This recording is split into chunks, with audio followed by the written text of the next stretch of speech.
मित्रों नमस्कार। सोहन इंस्टीट्यूट की ऑनलाइन क्लास में आप सबका स्वागत है। आप लोगों का लगातार कमेंट आ रहा था कि सर जो है भूगोल की प्रैक्टिस जो है कराई जाए।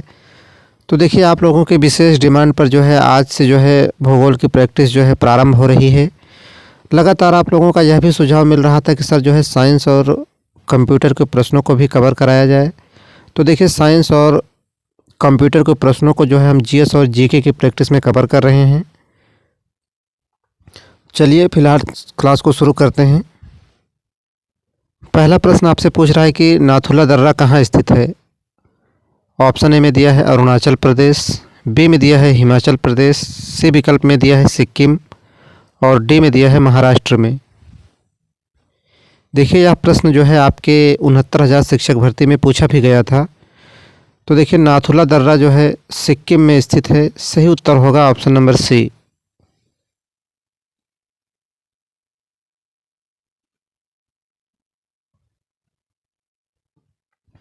जबकि बोमडिला दर्रा जो है अरुणाचल प्रदेश में, सिपकिला दर्रा जो है हिमाचल प्रदेश में और थालघाट और भोरघाट दर्रा जो है महाराष्ट्र में स्थित है। इस प्रश्न का फिलहाल सही उत्तर होगा ऑप्शन नंबर सी। नाथुला दर्रा जो है सिक्किम राज्य में स्थित है। चलिए अगला प्रश्न देखते हैं। माउंट एवरेस्ट कहाँ स्थित है। ऑप्शन ए में दिया है पाकिस्तान, बी में दिया है भारत, सी विकल्प में दिया है तिब्बत और डी में दिया है नेपाल। तो देखिए माउंट एवरेस्ट जो है नेपाल में स्थित है। सही उत्तर हो जाएगा ऑप्शन नंबर डी।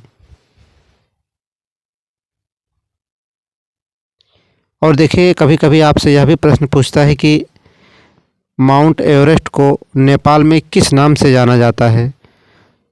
तो देखिए नेपाल में इसे जो है सागर माथा के नाम से जानते हैं। चलिए अगला प्रश्न देखते हैं। नेलांग घाटी किस राज्य में स्थित है। ऑप्शन ए में दिया है हिमाचल प्रदेश में, बी विकल्प में दिया है सिक्किम में, सी में दिया है जम्मू कश्मीर में और डी में दिया है उत्तराखंड में। नेलांग घाटी जो है उत्तराखंड राज्य में स्थित है। सही जवाब हो जाएगा ऑप्शन नंबर डी।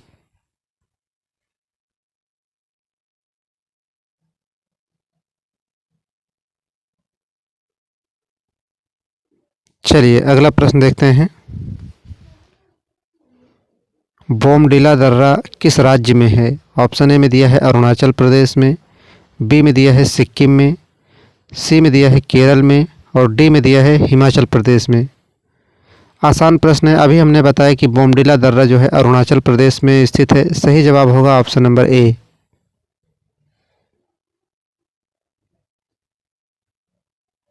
जबकि अभी हमने चर्चा की नाथुला दर्रा सिक्किम में, पालघाट दर्रा जो है केरल में, हिमाचल प्रदेश में सिपकिला दर्रा स्थित है। सही जवाब होगा ऑप्शन नंबर ए। बोमडिला दर्रा जो है अरुणाचल प्रदेश में स्थित है।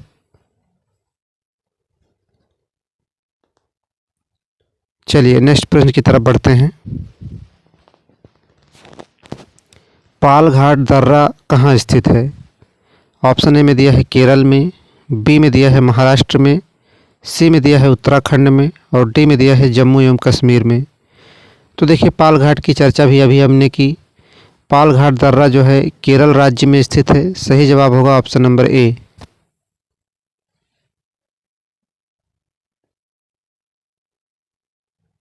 जबकि थालघाट और भोरघाट दर्रा जो है महाराष्ट्र में और लिपुलेख दर्रा पूछता है तो उत्तराखंड में।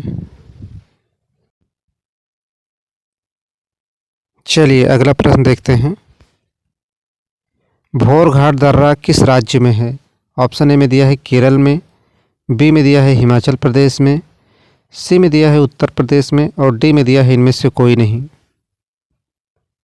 तो देखिए अभी हमने बताया कि भोरघाट और थालघाट दर्रा जो है महाराष्ट्र राज्य में है, लेकिन यहाँ जो है महाराष्ट्र नहीं दिया है, इसलिए आपका जो है सही उत्तर हो जाएगा ऑप्शन नंबर डी, इनमें से कोई नहीं।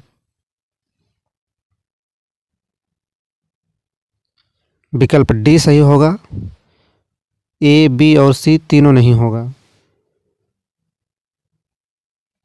चलिए आपको पता होना चाहिए कि भोरघाट और थालघाट दर्रा जो है महाराष्ट्र राज्य में स्थित है। चलिए अगले प्रश्न की तरफ बढ़ते हैं। निम्न में से कौन एक अरावली का उच्चतम शिखर है? ऑप्शन ए में दिया है सज्जनगढ़, बी में दिया है लीलागढ़, सी में दिया है कुंभलगढ़ और डी में दिया है तारागढ़। वैसे तो देखिए अरावली की सबसे ऊंची चोटी जो है गुरु शिखर है। यहाँ ऑप्शन में गुरु शिखर दिया ही नहीं है, बल्कि वहाँ के स्थानीय क्षेत्र के नाम दे दिया है। चलिए आपको बताना है कि निम्न में से कौन एक जो है अरावली का उच्चतम शिखर है? सज्जनगढ़, लीलागढ़, कुंभलगढ़ या फिर तारागढ़।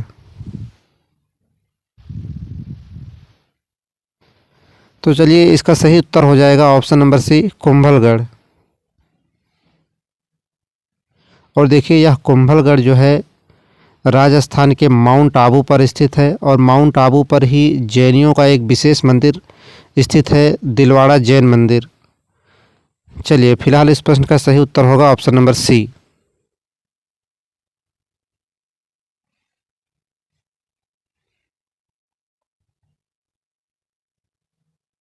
चलिए नेक्स्ट प्रश्न की तरफ बढ़ते हैं।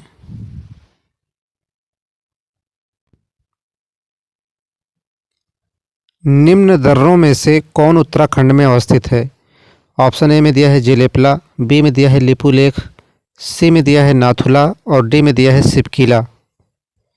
चलिए यहाँ आपसे पूछ रहा है कि कौन सा दर्रा जो है उत्तराखंड में स्थित है।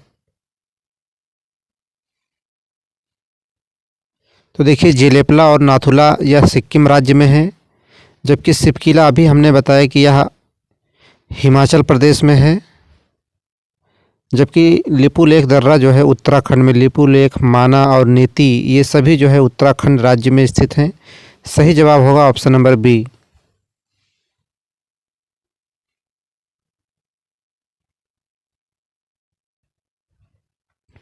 चलिए अगला प्रश्न देखते हैं।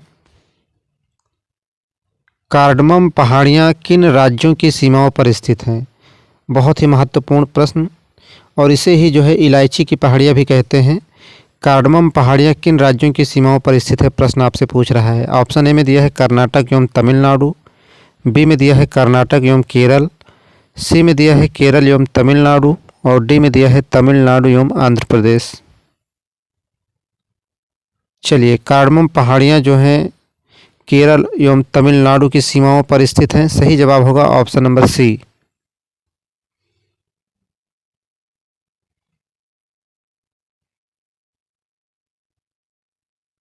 चलिए नेक्स्ट प्रश्न की तरफ बढ़ते हैं। भारतीय प्रायद्वीप की सबसे ऊंची चोटी कौन सी है? ऑप्शन ए में दिया है अनाईमुडी, बी में दिया है दोद्दा बेटा, सी में दिया है महाबलेश्वर और डी में दिया है इनमें से कोई नहीं। तो देखिए भारतीय प्रायद्वीप की सबसे ऊंची चोटी है अनाईमुडी। सही जवाब होगा ऑप्शन नंबर ए।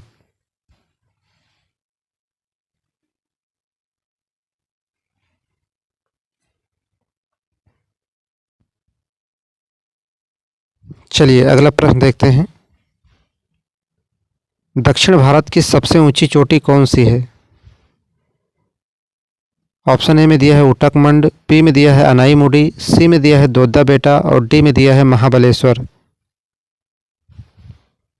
देखिए चाहे भारतीय प्रायद्वीप की सबसे ऊंची चोटी पूछे या दक्षिण भारत की सबसे ऊंची चोटी पूछे, दोनों का उत्तर एक ही होगा।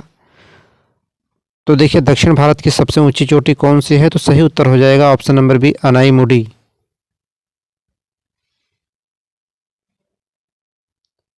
विकल्प बी सही होगा यहाँ पर। यदि भारत की प्रायद्वीपीय की सबसे ऊंची चोटी पूछता तो भी आपका उत्तर अनाईमुडी होता, और यहाँ आपसे पूछ रहा था कि दक्षिण भारत की सबसे ऊंची चोटी, तो भी आपका उत्तर अनाईमुडी होगा।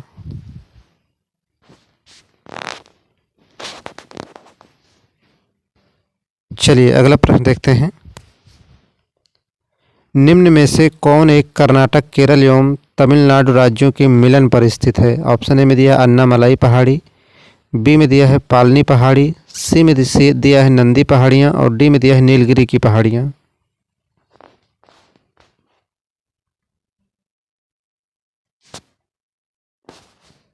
तो देखिए नीलगिरी पहाड़ियों का विस्तार जो है तमिलनाडु, कर्नाटक और केरल तीनों राज्यों में यह विस्तृत हैं। सही उत्तर हो जाएगा ऑप्शन नंबर डी।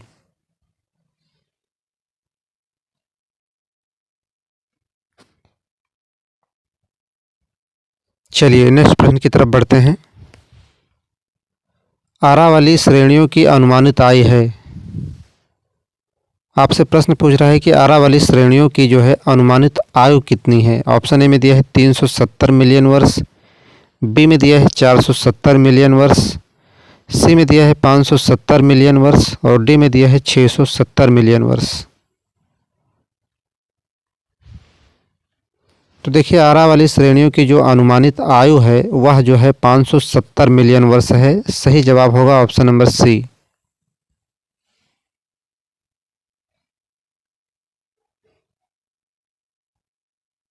चलिए अगला प्रश्न देखते हैं। उत्तर भारत में उप हिमालय क्षेत्र के सहारे फैले समतल मैदान को क्या कहा जाता है। ऑप्शन ए में दिया है तराई, बी में दिया है दून, सी विकल्प में दिया है खादर और डी में दिया है भावर कहा जाता है। चलिए तो देखिए उत्तर भारत में उप हिमालय क्षेत्र के सहारे फैले समतल मैदान को जो है भावर कहा जाता है। सही जवाब होगा ऑप्शन नंबर डी।